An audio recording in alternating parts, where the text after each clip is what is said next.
Hey guys, this is a video on a technical aspect of the squat that I like to coach and I think is very useful.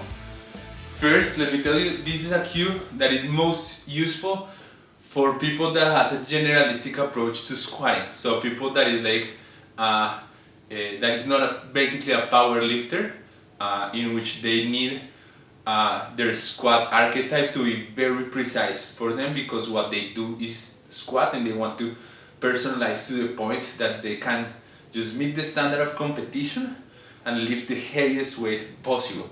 And so this doesn't really apply to most power lifters because that's their purpose, that's what they want. Nothing wrong with their way of squatting. So this video is for people that want squats from a more generalistic point of view, meaning that they use the squat archetype for all their training. They might be crossfitters, they might be also runners, they might be triathletes, climbers, whatever it is. This is a more generalistic approach, and in the more generalistic approach, we're always thinking that our base archetype is a squat with no weight, with full range of motion and integrity of mechanics. Full range of motion means trying to go through the span of your life as go as you can, while the integrity of your spine, your ankles and your knees, which are the main joints of this movement, are awesome. They're not collapsing, they're in optimal position, right? So this is who this video is for. So if you're for example an Olympic weightlifter, this is gonna apply to you just because there's an overlap on those purposes, right? Like Olympic weightlifters also want the lowest squat they can get with the best mechanics in terms of integrity of the joints of the ankle, knees and spine, and hips and spine, right? And so again, so what I'm trying to do is make this archetype the best that I can with those mechanics. Now that you know who is this for, let me tell you about the cue. So most people will be able to squat on the way down super low with those awesome mechanics right here. But what you'll see is that the beginner and the intermediate athlete alike, as soon as they get tired and they're just working on air squats, or if they're loading their squats and it's getting too heavy, they start doing this. I exaggerated that a little bit, but that's what will happen, right? They start getting the hips rising a little bit too fast and the chest bumping forward.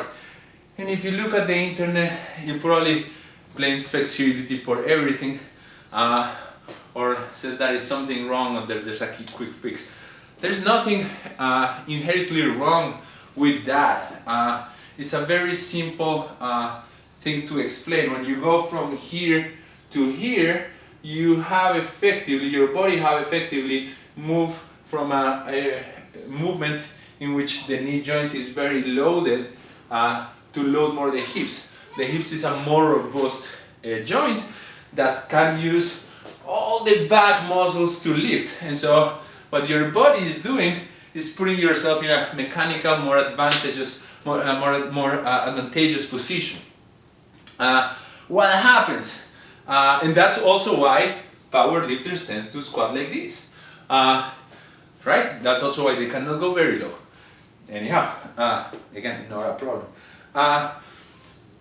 Why we don't like that? For a very simple reason, and is that you're changing the center of balance right here, right? So as soon as I do this, I shifted my center of balance. So even though it's advantageous in the moment, on the long term of your squatting career, it's very inefficient movement. And as soon as you shift your center of balance, then you're gonna have to start compensating, and you're not gonna be able to lift very heavy to full depth, which again is what we want, right? And why is that? Because as soon as you lift very heavy enough and you're here, where is the weight going? There. And so you're gonna miss lift all the time. So you're gonna be always limited there. So it is a neurological technique thing. How do we fix this? By making sure that your movement pattern is consistent, by making sure that these knees are working. So, how do we do this? First, working on the negative. There is one very good thing that we all do and that you have heard when you learn squatting is that we start the movement by hinging a little bit, not by throwing the knees forward. That has a very simple physiological reason, and it is that the joint that I load first is the joint that I load maximally. Which joint do you want to load maximally in a squat? Of course the hip joint, because it's the one that is more powerful.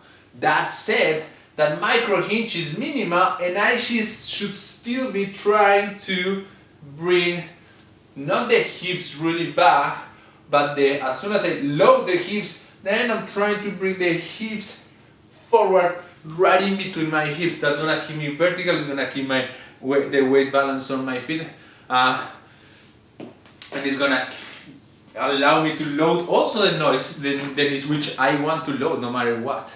And you want to load them in the right way so that you actually develop the knee, instead of based on fear from misbeliefs about knee joints and squats, not load it so that you never work it, right? And so again, I micro hinge, load those hips, and now I bring the hips between my feet, right, on the down, right? That's what I'm thinking about. So I'm here and I can do this on every single rep on my squat while I'm warming up my squat. When I'm in a strength session, that's all I'm thinking. When I'm cueing, like, I always choose one aspect to think about during a workout. When I'm thinking hips between my legs, hips between my feet, that's all I'm thinking that day, right? And so I'm here, load the hips forward, hold, and what I'm going to think as I come up is I'm gonna keep the hips in that same plane, right? So on the way down, load the hips, bring them forward, go up, move them forward too, right? So if you combine that, and again, you have probably seen my videos before, or the external rotation of the knee, if you combine both, it's gonna feel so much powerful, right? It's gonna feel like you're really understanding how the hip-knee joint works as a unit, right? So I'm here, load the hips, up, and you suddenly feel like the legs are doing all the work and not so much the back, which is at the end what you want from a squat. You have the deadlifts for the back. Anyhow, so yeah, so let me summarize this. Focus on the down, micro hinge, load the hips. I load the hips, bring the hips between the feet, hips forward and up. And what I want you to focus on is doing this from rep 1 of your squat session to the last rep. The down and the up should look the same all the time. Remember, if you can have a torso straight all the way on the down, there's no reason why you cannot have it on the going up. Doesn't mean you can right away. There's no reason why you couldn't. That is it.